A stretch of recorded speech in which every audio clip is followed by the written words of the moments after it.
આતંકવાદના મહાપ્રહારથી ધ્રુજી ઉઠ્યા છે પાકિસ્તાની પ્રધાનમંત્રી। પાકિસ્તાની પીએમ શહબાઝ શરીફ ડરથી કાંપી ઉઠ્યા છે। જી હા, શહબાઝ શરીફ જીવ બચાવવા માટે સુરક્ષિત સ્થળે છુપાઈ ગયા હોવાનું સૂત્રોનું કહેવું છે।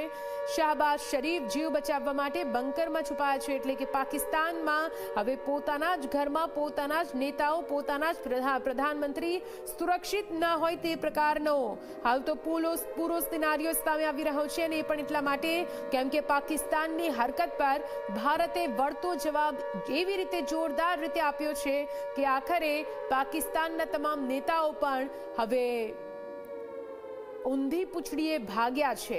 પોતાને સુરક્ષિત રાખવા માટે બંકરોમાં છુપાવવાનો વારો આવ્યો છે। એટલા માટે જ ભારત પહેલેથી કહી ચૂક્યું છે કે અમને છેડશો નહીં, અમને જો તમે છેડશો તો અમે તમને છોડીશું નહીં। ગઈકાલે રાત્રે શરૂઆત પાકિસ્તાને જ કરી હતી।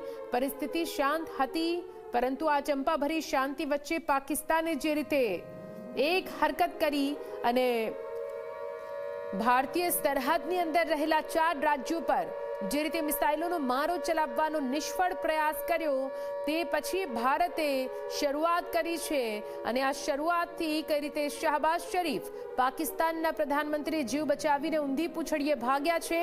અને સૂત્રોનું તો એવું પણ કહેવું છે કે તેઓ પોતાને સુરક્ષિત રાખવા માટે બંકરમાં છુપાઈ ગયા છે। એટલે શું પાકિસ્તાનમાં એમની ધરા પર તેઓ સુરક્ષિત નથી? તે પણ સૌથી મોટો સવાલ થઈ રહ્યો છે।